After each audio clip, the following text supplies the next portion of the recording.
Muy buenas tardes a todos, bienvenidos. Es un gusto para la universidad, para la UPSA, poder realizar esta actividad en la cual vamos a estar conversando sobre el COVID y las estrategias de la banca boliviana.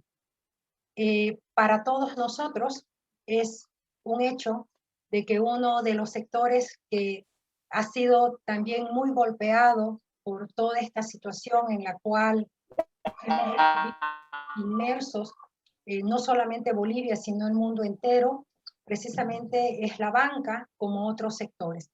Sin embargo, también hemos visto que este sector ha sido un apoyo muy importante en estos momentos de dificultades en el ámbito económico, no solamente a nivel país, sino a nivel empresarial y a nivel de las familias. Es por esta razón que la universidad inquieta siempre por querer apoyar, apostar y sobre todo contribuir a poder generar opinión, a poder generar análisis, criterio, etcétera, es que decidimos organizar esta actividad e invitar al licenciado Nelson Villalobos para que nos pueda hacer algunas apreciaciones precisamente sobre este tema del COVID y las estrategias de la banca boliviana. Quiero presentar al licenciado Nelson Villalobos, no sin antes de darle la bienvenida, el agradecer que haya aceptado precisamente participar en este evento y darle la bienvenida a todos los asistentes a este webinar. Nelson Villalobos es licenciado en Auditoría y Finanzas, tiene especialización en Administración Bancaria y Financiera en Spartan University, Estocolmo, Suecia, y tiene un posgrado en Alta Dirección Bancaria en el INCAE y en el Executive Banker Program del Citicorp en Brasil.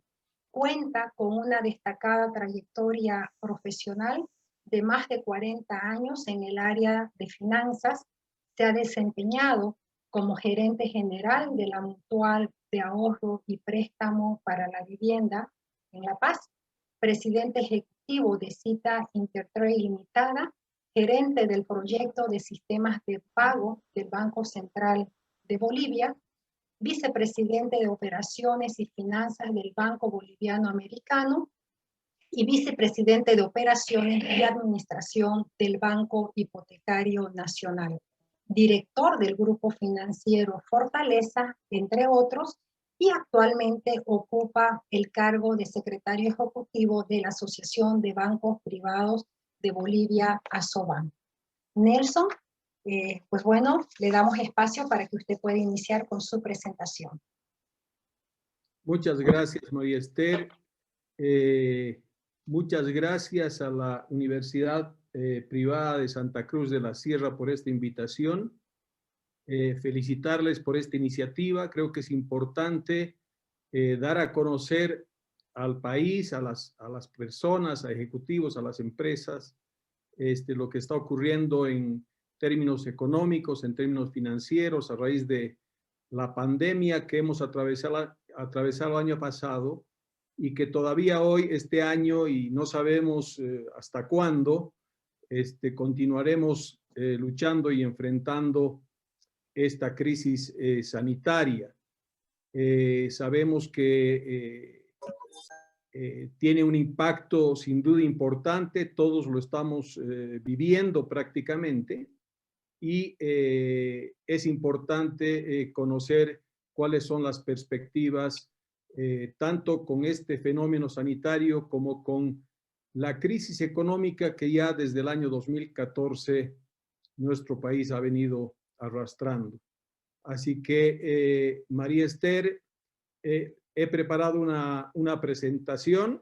Entiendo que dispongo de unos 40 minutos para hacerla y después iniciaríamos una ronda de preguntas y respuestas, unas 5 preguntas para atender las inquietudes del público. Así que si tengo tu autorización, podría empezar a compartirles la pantalla. Por favor, Nelson.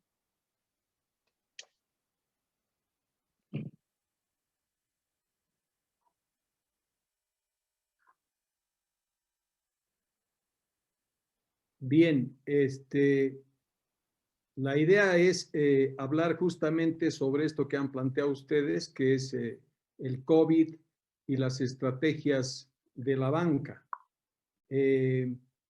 Voy a hacer referencia a algunos antecedentes respecto a lo que hemos vivido en torno a la pandemia. Sin duda, como les mencionaba al inicio, la banca también es uno de los sectores que se ha visto fuertemente afectada por esta crisis pandémica, al igual que muchos de los sectores económicos e incluso las propias familias. Al inicio de esta crisis, lo primero que hicimos es poner a disposición de todo el pueblo, de todo el público, la atención en primera línea de los servicios financieros. Ustedes recordarán que alrededor de marzo se iniciaron periodos de cuarentena sucesivos y la banca, pese a ello, siempre ha estado con las puertas abiertas para la atención al público porque consideramos que la banca, el servicio que presta, el acceso que debe tener la población a sus ahorros, a sus recursos, especialmente en periodos tan importantes como los que hemos atravesado, es de vital importancia. Hemos apoyado decididamente a lo que ha sido el pago de los bonos, una de las medidas relevantes que ha tomado el gobierno al inicio de la pandemia, y por supuesto hemos usado todos los canales a disposición de la banca y del público para hacer llegar estos bonos a la población. Y por otra parte, ya el año pasado, como ustedes bien saben, para apoyar, para aliviar la situación económica de muchas empresas, pymes, personas, familias, etcétera, se inició con un diferimiento de cuotas, cuotas que corresponden al pago de los préstamos. Estas cuotas ya iniciaron su diferimiento en el mes de marzo del año pasado, inicialmente por 3 meses. Posteriormente, ya por medidas adoptadas por el propio gobierno, se decidió ampliar este beneficio del diferimiento, de la postergación del pago de cuotas, porque el diferimiento no es otra cosa que la postergación de la cuota que correspondía pagar al mes respectivo. Entonces, se postergaron las cuotas de los meses de marzo hasta diciembre, durante 10 meses de la gestión 2020. Y la última medida adoptada ya en esta gestión fue la referida a la implementación de las reprogramaciones y refinanciamientos asociadas a la implementación de un periodo de gracia precedido por una prórroga que permita a los prestatarios acercarse a sus instituciones bancarias y presentar la solicitud de esta reprogramación. Por lo tanto, en lo que va hasta ahora de las medidas adoptadas, se ha extendido, digamos, el diferimiento por 6 meses adicionales bajo una modalidad de periodos de gracia. Vamos a pasar a ver cuáles han sido los principales impactos de estas medidas adoptadas. En primer lugar, la medida concerniente al diferimiento de cuotas que concluyó en diciembre del 2020 y por lo tanto iniciamos la gestión 2021 con un impacto de 4.900 millones 4.982 millones de dólares, un impacto total, el mismo que se compone de el impacto por producto del diferimiento, de un diferimiento de capital de 2.500 millones y de intereses por 1.028 millones. Esta cifra representa 1.4 veces el patrimonio de los bancos. ¿Por qué usamos este índice o este indicador? Para mostrar el efecto, la importancia de la suma que ha sido postergada en su recuperación durante el año 2020. Otro de los efectos que hemos observado ya es la pérdida de intereses por la reversión de aquellos intereses que ya habían sido devengados en la gestión 2020 y que, producto de del diferimiento, tuvieron que ser en muchos casos revertidos, y eso ocasionó un efecto de pérdida de 120 millones de dólares. Y finalmente, debemos mencionar el costo de oportunidad, porque imagínense ustedes diferir 2.500 millones de dólares por 10 meses y llevar estas cuotas, este cúmulo de capital, hasta el final de los planes de pago, ¿no? O sea, significa dejar de percibir un interés sobre ese capital postergado. Para simplificar, les voy a dar un ejemplo. Si yo tenía una cuota que pagar de 1.500, donde 1.000 era el capital y 500 el interés, esa cuota de 1.500 se va hacia el final de mi plan de pagos, que probablemente mi plan de pagos venza de acá a 10 años. Entonces, esa cuota de 1.500 se va entera hasta de acá a 10 años. Y esos 1.000 de capital que aún no he pagado, deja de devengar, deja de percibir intereses. Ese costo representa para el sistema bancario 1.320 millones de dólares. Ya el año 2021, cuando en enero se debería retornar a la normalidad, entre comillas, y los prestatarios deberían nuevamente iniciar con el pago de sus obligaciones,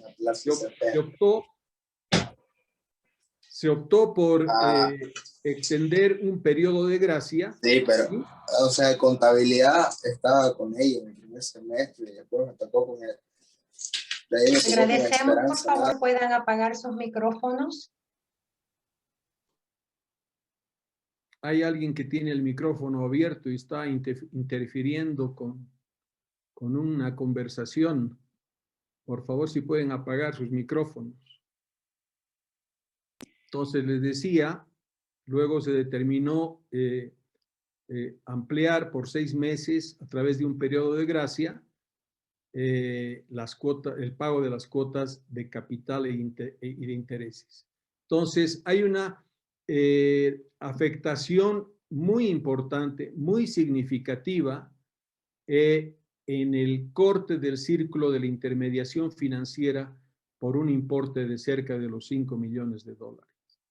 Por supuesto, el rol de la banca es la intermediación. Lo que hace la banca es colocar recursos, recuperarlos, volverlos a prestar, volverlos a insertar en la economía y de esa manera beneficiar, digamos, la actividad económica. Por lo tanto, con la ruptura, con el corte de ese círculo de intermediación, obviamente se ha limitado la capacidad de aporte de la banca a la reactivación. Y por supuesto, eso ha afectado algo muy importante, que es la cultura de pagos. ¿Qué significa esto? La gente, después de muchos años de trabajar con la banca, pues había adoptado ya una disciplina de cumplir con sus obligaciones, de pagar puntualmente sus cuotas.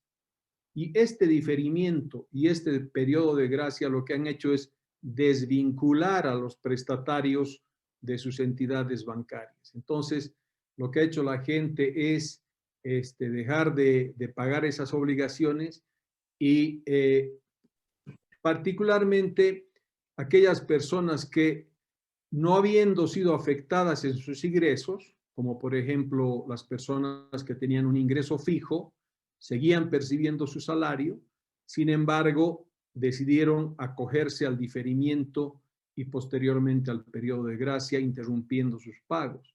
Entonces, eso ha afectado de manera negativa a la cultura de pago. Y ya este año, producto del periodo de gracia y la reprogramación y refinanciación de los créditos, de acuerdo a datos de la ASFI, de la Autoridad de Supervisión del Sistema Financiero, hasta febrero del 2021, ya se han procesado, ya se han aceptado solicitudes de reprogramación, 19.440 solicitudes de reprogramación y refinanciamiento, equivalentes a 529 millones de dólares. Y aún hasta junio de este año es estimada la presentación, es más, se han presentado ya solicitudes que se encuentran en proceso por un monto equivalente a los 6.300 millones de dólares. Son 347.000 número de créditos que han presentado la solicitud de reprogramación y o diferimiento de sus obligaciones. Por supuesto, si ya durante el año 2020 muchas personas se acogieron al diferimiento y adicionalmente estas mismas personas ahora se acogen a un beneficio de reprogramación y ampliación de un periodo de gracia, por supuesto que preocupa que, digamos, la recuperación de esta cartera nuevamente se reactive a partir del mes de julio. Entonces, hay una incertidumbre en torno a ello. Los bancos han dejado de hacer una evaluación y calificación de cartera porque, digamos que se ha suspendido la aplicación de la calificación a todos aquellos créditos que se acogieron al diferimiento. Entonces, hoy recién nuevamente los bancos están iniciando con este trabajo de evaluar la cartera. Por lo tanto, los efectos de todas estas medidas, de este diferimiento, de este periodo de gracia, los vamos a ver plasmados a partir de junio o durante el segundo semestre de la presente gestión. Voy a explicarles algunas, voy a mostrarles algunas de las principales variables del sistema y particularmente cuál es la situación actual en torno a ellas. Y me voy a referir concretamente a los depósitos y a la cartera de créditos. Ustedes ven acá la línea azul que corresponde a los depósitos del público, ¿sí? Son tasas de crecimiento interanuales y nítidamente se observa una tendencia decreciente de esos depósitos. Está claro que hasta el 2019 se observa una caída importante de los depósitos que venían creciendo a tasas del 19-20%. El 2019 apenas alcanzaron un crecimiento del 1%. Y luego, durante el 2020, lo que observamos es una interesante recuperación en los depósitos. Los depósitos crecen en 11% y ese crecimiento básicamente se explica porque obviamente la gente durante todo este periodo de la pandemia ha dejado de salir, ha estado bajo cuarentena, ha dejado de gastar, ha dejado de invertir, ha recibido algunos bonos del Estado. La gente tiende a ser más previsora cuando empieza a enfrentar situaciones como la que hemos atravesado. Entonces, ¿qué ha pasado? La gente ha empezado a ahorrar un poco más frente a la incertidumbre de lo que puede ocurrir en la pandemia. Ya durante el 2021 lo que vemos es que nuevamente retorna la tendencia hacia la baja de los depósitos. Hoy los depósitos, si bien muestran crecimiento, el crecimiento está muy focalizado en el depósito de corto plazo, en depósitos vista, ahorro, depósitos a plazo fijo de corto plazo. En lo que se refiere a la cartera, ustedes ven aquí la línea gris. La línea gris nos muestra la tendencia del crecimiento de la cartera. La cartera, de igual manera, hasta antes de la crisis, que se inicie la crisis económica, de que se inicie esta desaceleración económica, el ritmo de crecimiento de la cartera estaba en el orden del 17, 19%. Esa tendencia es a reducirse y hoy lo que vemos que la cartera está creciendo a ritmos del 4, 3% durante los últimos 12 meses. Entonces, eso nos muestra que hay un tema estructural de los depósitos. Y el tema estructural de los depósitos hace referencia a esta brecha que hay, esta diferencia que hay entre depósitos y cartera. Ustedes ven, acá contábamos con una brecha bastante amplia. Esta brecha se ha ido cerrando poco a poco, ¿no? Bueno, a raíz del fenómeno del ahorro en la pandemia se abrió un poco, pero no ha retornado, digamos, a los niveles que teníamos antes. Y eso es una señal de que la brecha entre depósitos y cartera se viene cerrando, es decir, hay menos. Ustedes saben que el rol de la banca es la intermediación, lo que hace la banca es canalizar el ahorro del público y hoy vemos que los depósitos se están colocando a muy corto plazo y su crecimiento tiene una tendencia a la baja. Entonces, ese es un tema que lo vemos estructural y que de alguna manera tiene que ser resuelto. Siguiendo en línea con la situación actual del sistema bancario, hablarles también del principal activo de los bancos, que está constituida por la cartera de créditos. Y uno de los indicadores más relevantes es la salud de esa cartera, reflejada en estos indicadores. Primero, el índice de mora, que como ustedes ven, les decía, ya el 2014, cuando iniciamos esta desaceleración económica, se inicia la tendencia creciente de la mora. El 2019 alcanzamos a 1,83. El 2020 el índice baja drásticamente, pero esa bajada se explica por qué. Como les decía, se interrumpió la evaluación y calificación de la cartera por el problema del diferimiento o por que la cartera había sido puesta en suspenso, ¿no? Y por lo tanto no se podía declarar en mora a un prestatario que ha sido afectado y la cartera en general afectada por la pandemia. Ya a marzo del 2021, cuando en enero se debería empezar a repagar los créditos, vemos que nuevamente se eleva la mora y empieza una tendencia creciente.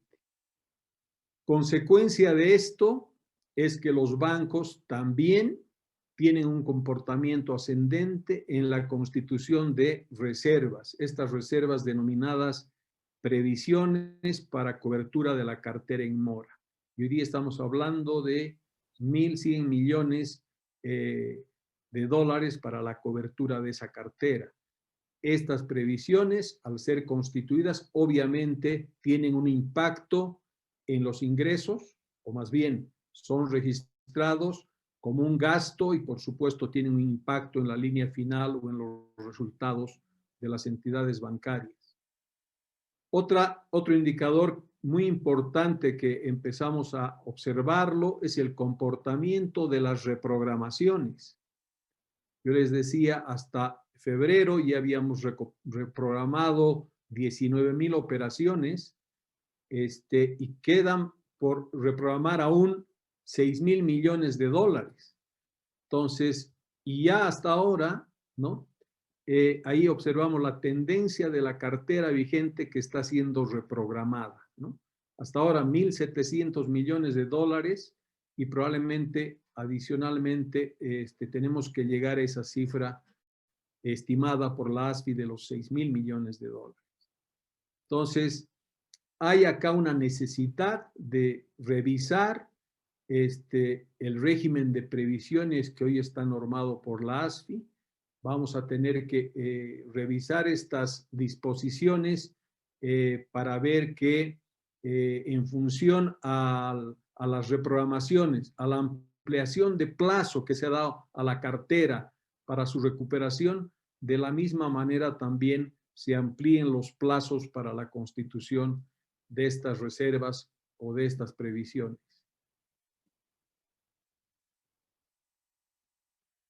Otros indicadores importantes de la banca son aquellos referidos al patrimonio, las utilidades y la rentabilidad.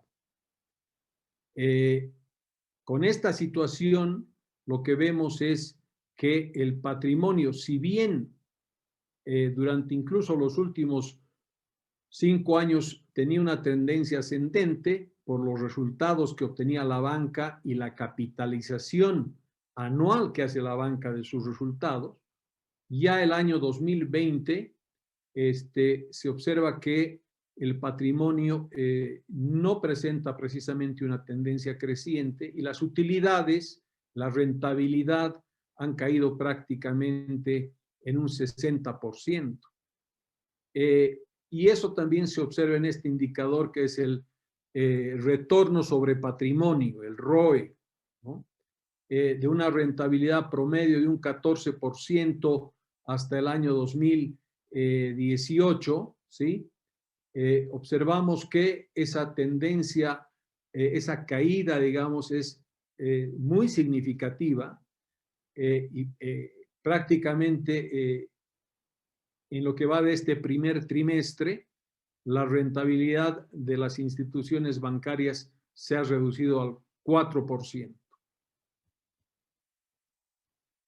Es importante siempre hablar del tema de la rentabilidad y de las utilidades porque son las utilidades las que permiten a los bancos, a las entidades de intermediación financiera, generar patrimonio internamente.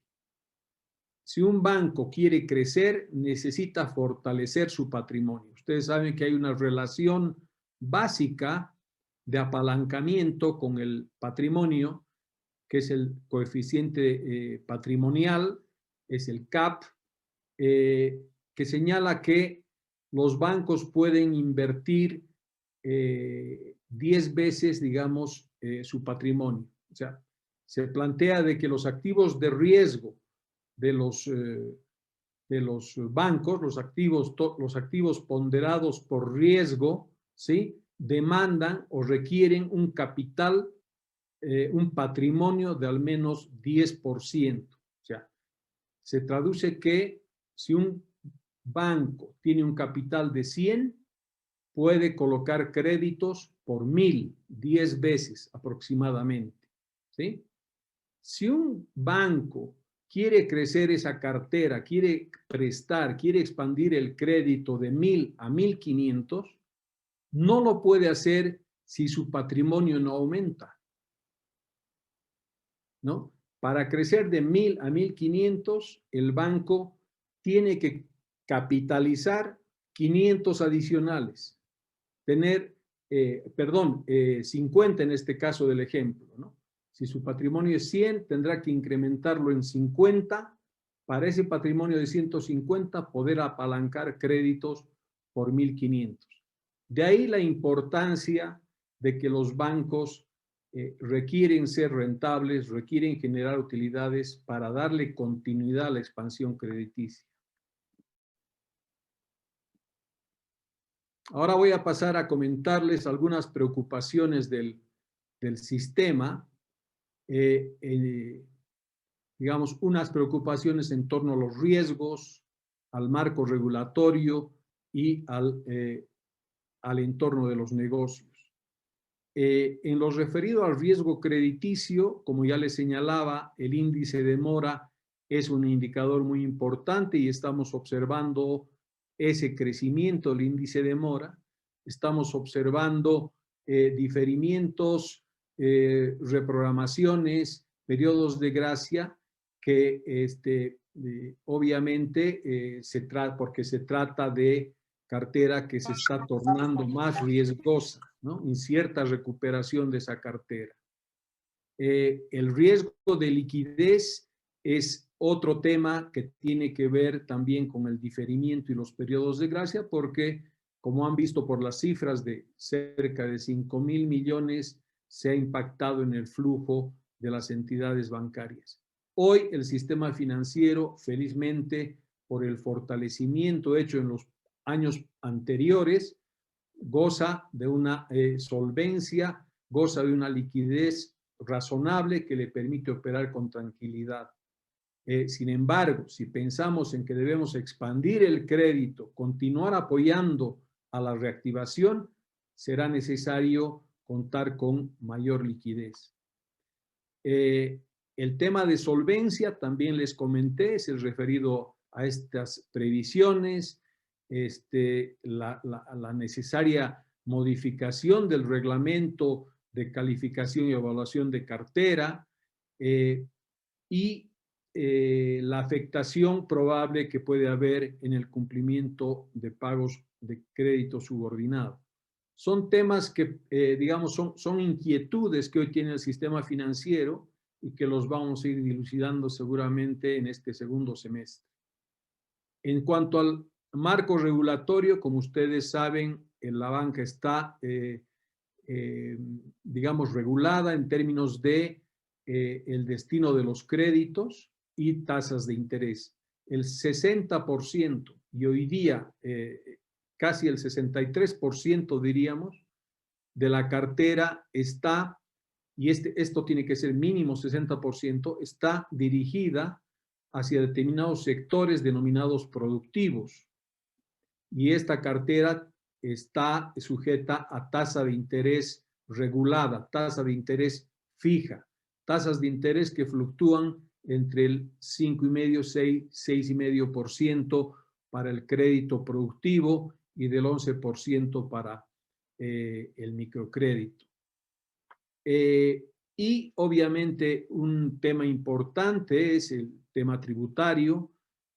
Ustedes saben que el IUE, el impuesto a las utilidades de las empresas, tiene una tasa del 12,5%. Sin embargo, para la banca hay una tasa diferenciada denominada alícuota adicional de otro 12,5%. Es decir, la banca paga 50% de impuestos sobre sus utilidades cuando la rentabilidad supera la última disposición, creo que fija en 6% de ROE. Entonces, toda entidad bancaria que supere el 6% de ROE está obligada a pagar prácticamente el 50% de IUE.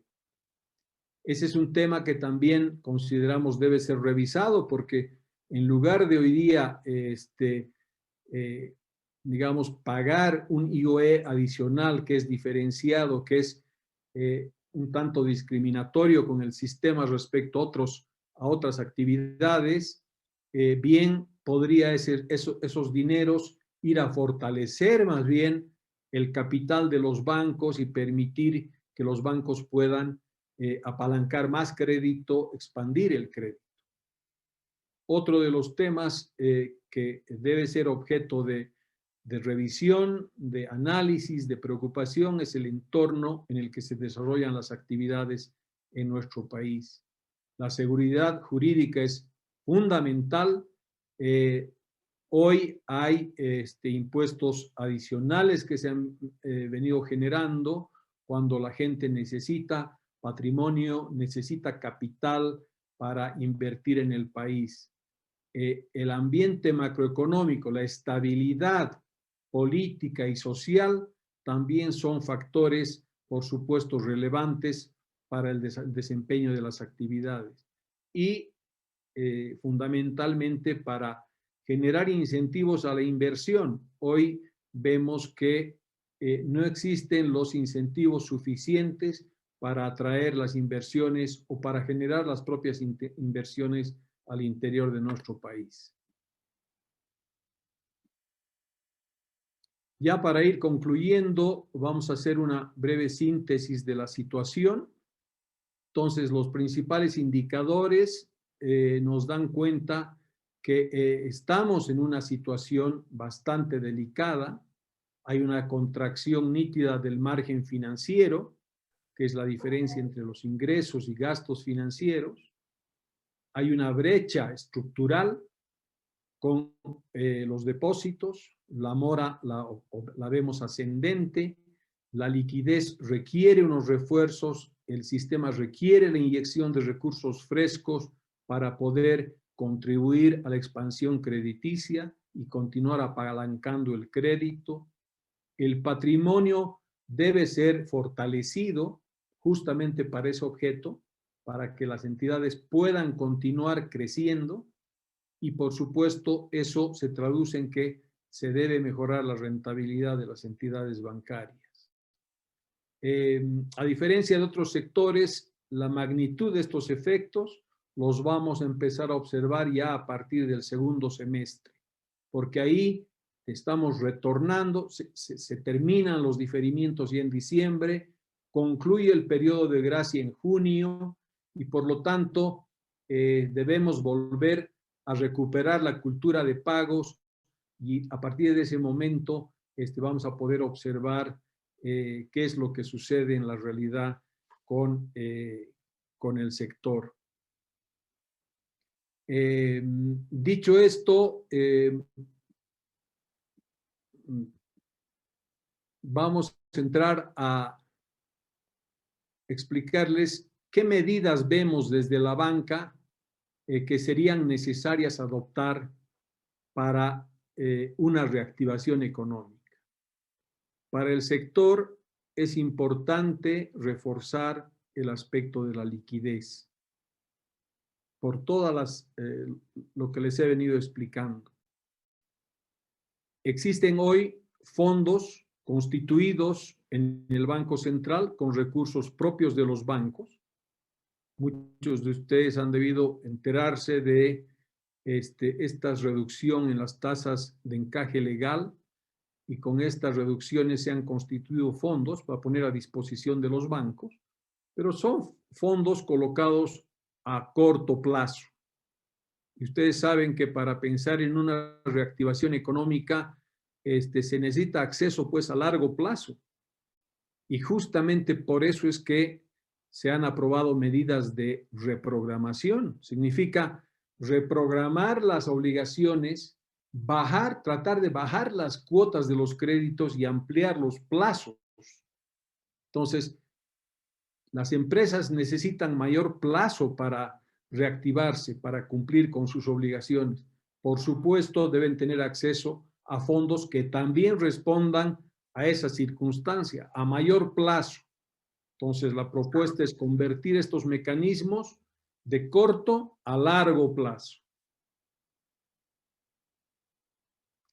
Pensar en crear un fondo de liquidez con recursos del Estado. La economía para reactivarse necesita recursos frescos. Este tipo de medidas ya las han tomado en otros países de la región. En los países vecinos, todos ellos han creado fondos de liquidez y han creado fondos de garantía justamente para propiciar esta expansión crediticia y fundamentalmente el acceso al crédito por parte de las empresas. Les hablaba de la importancia del patrimonio y su fortalecimiento. En esa línea consideramos que sería muy importante que el Estado pueda constituir un fondo de fortalecimiento específico para los bancos. Los bancos están recibiendo un impacto muy fuerte producto de estos efectos de la pandemia y, por lo tanto, habilitar un mecanismo de crédito subordinado a largo plazo, por supuesto que permitiría a los bancos sobrellevar esta crisis y sobre todo apoyar la reactivación económica. Otras medidas tendientes a apoyar a los sectores vulnerables, empresas, grandes empresas, medianas, pequeñas, microempresarios que hoy tienen problemas y que no solamente necesitan una reprogramación, o sea, no solamente necesitan que amplíenme el plazo 2 años más, 3 años más, para que yo pueda pagar mi crédito en menores cuotas, pero además necesitan acceso al crédito, necesitan capital para poder reactivar sus negocios. Hay negocios como, no sé, la gastronomía, el turismo, la hotelería, que ha estado parado durante un año y medio ya prácticamente. ¿Y qué han hecho durante ese tiempo? Han continuado pagando algunos gastos fijos, manteniendo algunos empleados, y por lo tanto han ido comiendo su capital de operación. Ahora lo que necesitan esas empresas es acceso a recursos frescos que les permitan conformar un capital de operaciones y así reactivar su economía. Para este objeto sería importante que el Estado pueda crear fondos de garantía con una buena cobertura, 80-90% de cobertura, para que estas empresas puedan acceder fácilmente a esos recursos y poder acceder a un capital de operaciones y reactivar sus actividades. En síntesis, somos partidarios de que se debe hacer un esfuerzo conjunto. No debe ser visto como un esfuerzo exclusivo de la banca. La banca ha hecho su aporte, ha hecho un aporte importante, han visto las cifras, prácticamente 5.000 millones de dólares que han sido diferidos, han dejado de vengar intereses, han revertido algunos intereses y han asumido pérdidas. Entonces, la banca ha hecho un esfuerzo para aliviar a la población que tiene contratado un crédito. También es necesario que el Estado haga de su parte y promueva la creación de fondos de liquidez, fondos de garantía, fondos de fortalecimiento patrimonial para poder coadyuvar a salir de esta crisis y salir juntos de esta crisis. Consideramos que el bien mayor es precautelar la estabilidad del sistema financiero. El bien mayor es precautelar la solvencia y la solidez del sistema financiero, porque de esa manera estamos preservando también los ahorros que el público ha confiado en la banca. La reactivación económica pasa necesariamente por el sistema financiero, pasa necesariamente por velar la solidez y solvencia del sistema financiero. Sin duda, el pilar fundamental también es la atención de la salud de la población. Necesitamos una atención efectiva, necesitamos que estos programas de vacunación masiva sean efectivas, sean puntuales, sean más rápidas, porque todo se puede construir si la población goza de buena salud. Creo que con eso concluimos la presentación. Gracias por su atención y vamos a abrir el espacio para unas 5 preguntas.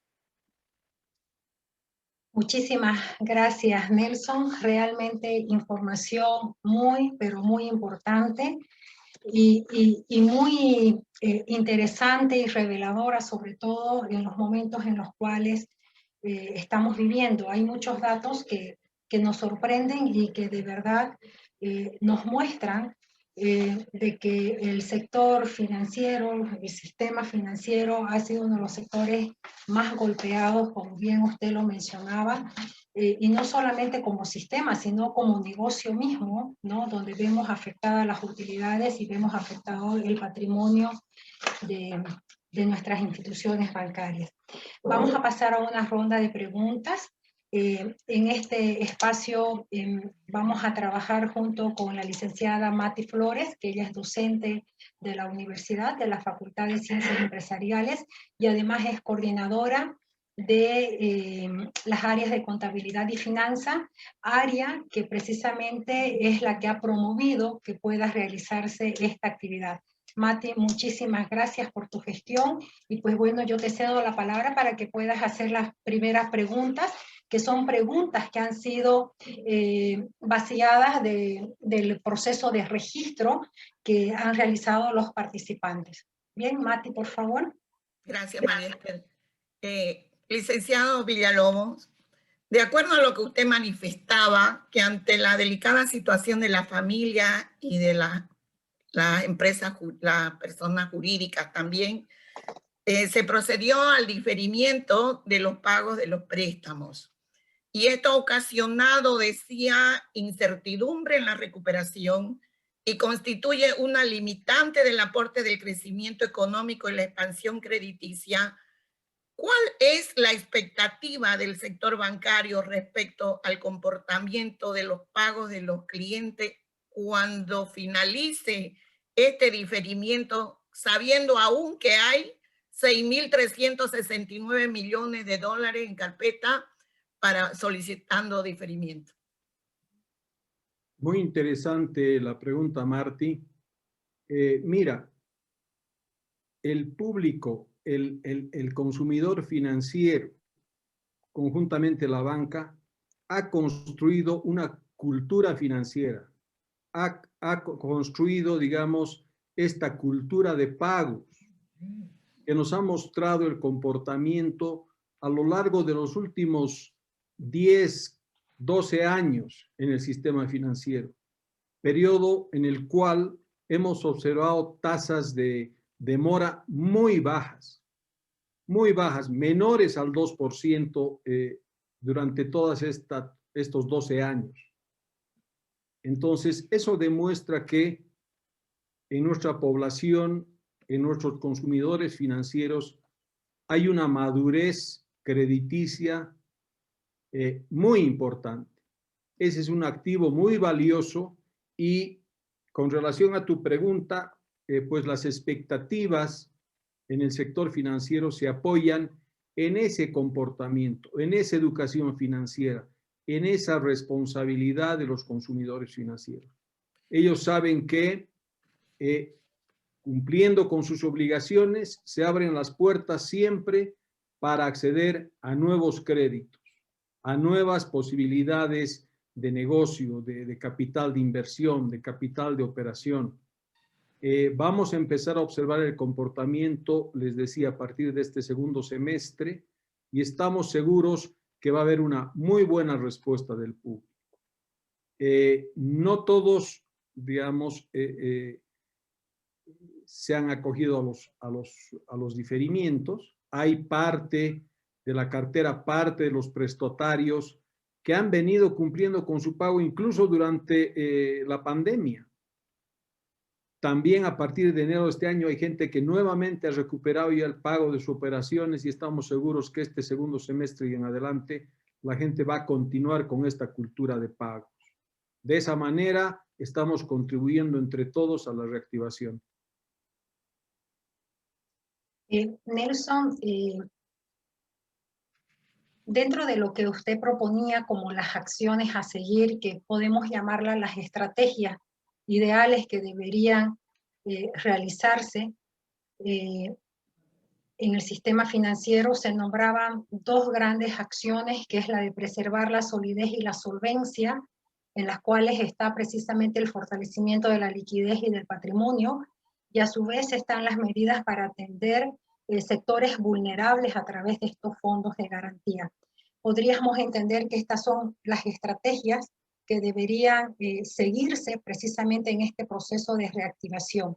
¿Qué pasaría, Nelson, que es la pregunta que hacen por acá, si estas estrategias no se lograran implementar? Porque entendemos que el sistema financiero es un sector regulado, ¿no? Y como bien usted lo decía, estas dos grandes acciones dependen mucho precisamente de que el ente regulador las pueda permitir, las pueda gestionar y las pueda apoyar también y poner el hombro con recursos, ¿no? ¿Qué pasaría si estas estrategias no funcionaran, no se lograran implementar? ¿Cuál sería el mayor riesgo que pudiese tener el sistema financiero? Gracias, María. La pregunta es muy, muy importante. Mira, sí, hasta el momento hemos observado, digamos, esfuerzos muy limitados en torno a la recuperación económica,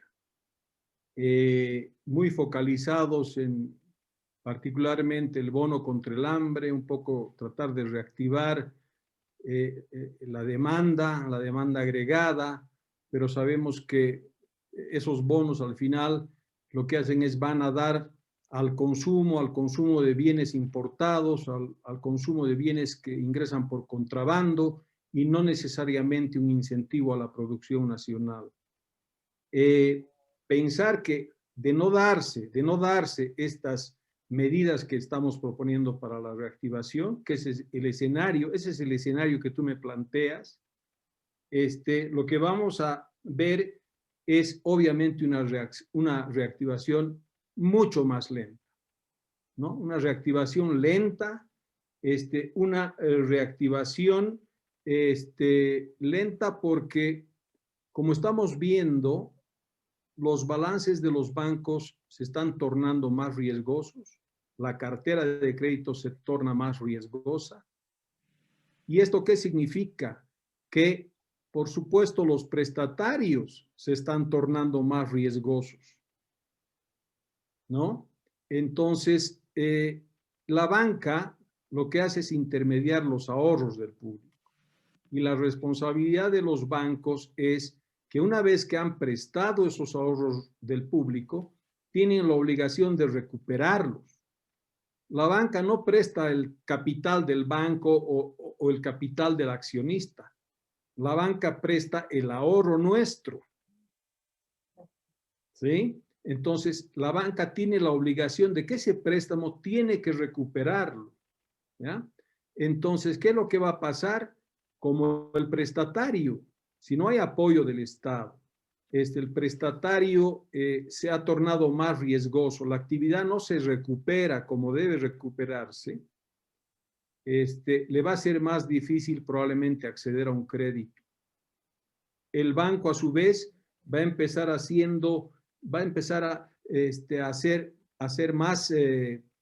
más prudente en la elección de sus prestatarios. ¿Por qué? Porque lo que tiene que hacer, la obligación del banquero es, tengo que preservar los ahorros de la gente que me ha confiado su plata. Entonces va a ser muy prudente a la hora de pensar a quién le presto. ¿Sí? Entonces, el adoptar estas medidas, por ejemplo, crear un fondo de garantía, ¿no? Entonces, eso va a permitir a los bancos poder intermediar de una manera sana y un poco más eficiente. Y por supuesto, todo esto conduce a que el país para la reactivación requiere dinero, recursos frescos, liquidez. Entonces, las perspectivas de no darse este tipo de medidas van a ser muy lentas. Hoy día el gobierno está haciendo su esfuerzo, particularmente en la inversión pública, y esperamos todos que esa inversión pública pues sea dirigida hacia sectores que generan empleo, que generan ingresos para la población, ¿no? Parte importante, aprovechar, digamos, la intermediación del sistema financiero para tener estos efectos multiplicadores en la economía. Mati, ¿tienes alguna pregunta más? Sí, tengo.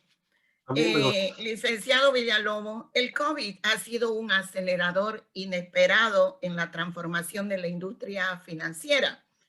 ¿Considera usted que la pandemia llevó a los bancos hacia estrategias centradas en el nuevo cliente? Mira, yo te podría decir que el sistema financiero y particularmente el sistema bancario ha sido pionero en la adopción de nuevas tecnologías. Ya hasta antes de la pandemia, los bancos habían incursionado en la renovación de sus plataformas tecnológicas, en el desarrollo de nuevas plataformas digitales, en propiciar servicios digitales. Sin embargo, había cierto resquemor de la población de hacer uso de estos servicios. Muy poca gente hacía uso de estos servicios.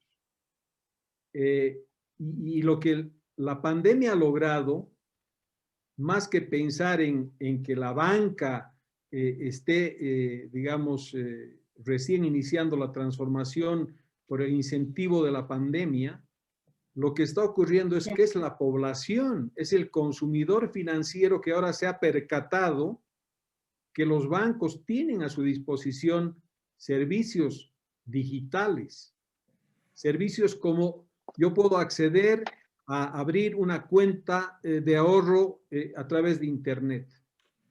Yo puedo realizar pagos a través de Internet, a través de plataformas de pago, a través de transferencias electrónicas. Yo puedo desde mi celular hacer pagos a través de algún código QR, de banca móvil, del sistema de pagos simple, pago móvil. En fin, se han habilitado muchos servicios y la población ha despertado a hacer uso de ellos y se están dando cuenta que son plataformas y servicios en los que se puede confiar. Están funcionando adecuadamente. Entonces, sin duda, la pandemia lo que ha permitido es una mayor penetración de los servicios digitales, de la banca digital. Felizmente, la banca ha venido invirtiendo ya desde unos años atrás en crear estas infraestructuras tecnológicas. Muy bien, Nelson, muchísimas gracias. Vamos a cumplir con el horario porque tenemos entendido que usted tiene una actividad posteriormente. Es una cantidad bastante interesante de preguntas, Nelson, que hemos recibido. Quizás en algún momento nos gustaría poder tener una mesa de conversación para poder continuar y dar respuesta a la infinidad de preguntas que han quedado aquí y que sería interesante poderlas responder. Nelson, es muy claro y para todos la necesidad de lo que bien usted colocaba en su última lámina, la necesidad de estas alianzas públicas y privadas, el entender y comprender que parte de la reactivación económica precisamente es apostar por el sistema financiero, por su solidez y su solvencia. Y como bien decía, que de verdad, primera vez que lo escucho, Nelson, pero es una realidad, que precautelar ese bien común o ese bien mayor, si lo podemos llamar así, que es la estabilidad del sistema financiero. Y pues bueno, todos los sectores, creo, deben apostar y apoyar precisamente las medidas de reactivación que se puedan dar. Y como usted bien lo decía, Nelson, es muy necesario apoyar a todo este proceso de vacunación que se está haciendo, que era una de las últimas líneas que usted tenía en su presentación. Nelson, muchísimas gracias. Esto ha sido un aporte muy importante para la academia y para todas aquellas instituciones que nos acompañan ahora.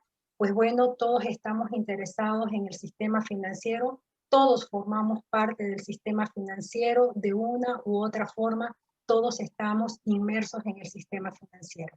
Muchísimas gracias, muchas gracias a todos por participar. Licenciada Mati Flores, muchísimas gracias por organizar y gestionar esta actividad.